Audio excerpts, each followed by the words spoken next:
this here your old pal, King Gator, and we're gonna have an Arby's commercial before we do Little Miss Scary. All right, I'm gonna be reacting to some Arby's commercials. Let's see. We have the taste in New Orleans canine gumbo. The tasty New Orleans canine gumbo. I don't get it. To be at Arby's. That line is from King Gator when he It was not about mode. to join the Latin. The home of the Ford. Okay. Oh, you look like a tasty New Orleans canine gumbo. Talk again, and I'll have to call the manager. manager.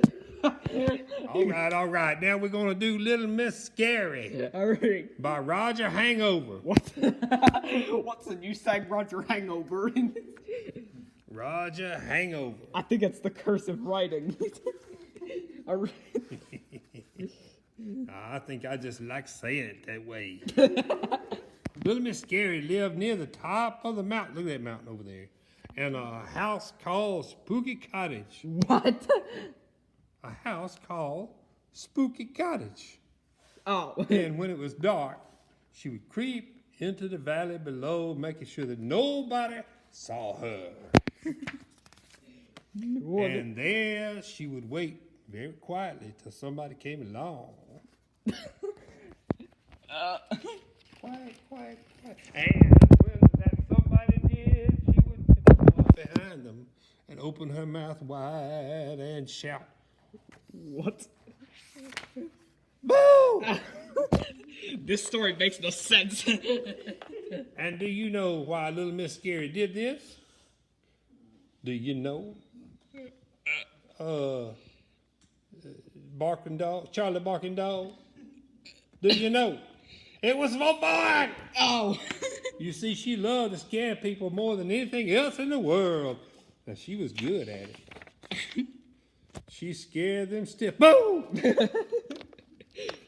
I actually quite like Little Miss Scary. She scared them out of their wits. Boo! Oh. And then she even scared them right out of their socks. Boo! About a week ago, Mr. Noisy went to his friend, Mr. Jelly, and that his girlfriend named Miss Peanut Butter.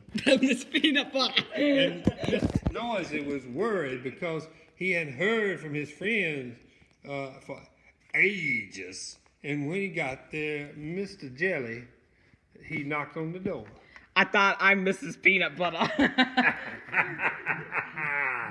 Spookily, the door swung open by itself. "Hello," called Mr. Noisy, as soft as he could, which for you or me would have been a shout. And then he heard a chattering noise coming from the bedroom. Oh, was it Miss Peanut Butter in there? No, Mr. Noisy found Mr. Jelly hiding under his bed, his teeth chattering in fear. "Whatever's the," began Mr. Noisy, and then remembered himself. "Whatever's the matter, Mr. Jelly?" It's Little Miss Scary, chattered Mr. Jelly, trembling in fear. "Shh. She keeps jumping out and shouting, 'Boo at me.'" Mr. Noisy made Miss Jelly a cup of tea, and calmed him down, and told him what they were going to do. Just as it was getting dark, they hid behind a bush beside the lane and led up to Mr. Jelly's house, and they waited until they saw Little Miss Scary's shadowy figure creeping past them. Oh no. Then Mr. Noisy and Mr. Jelly crept up from their hiding place, tiptoed up behind Little Miss Scary, and to the top of their voices, they shouted, "Boo!" Ow. This is sumptuous. Now, the top of Mr. Noisy's voice is a very loud place indeed, so loud that Miss Scary leapt 5 feet in the air, and when she came down, she ran for her life. She didn't stop running till she had hidden under her bed, in her bedroom, in Spooky Cottage, on top of the mountain. I don't think you'll be seeing her much of her for a long time, Mr. Jelly, chuckled Mr. Noisy. Mr. Jelly? Mr. Jelly? But there was no sign of Mr. Jelly either, because he went to see Miss Peanut Butter. No. Mr. Noisy chuckled again and walked back to Mr. Jelly's house. You got to look under Mr. Jelly's bed.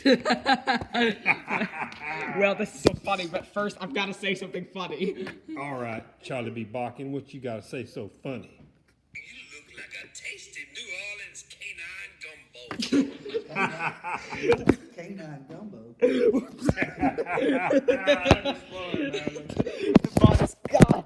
That's the Bon Scott.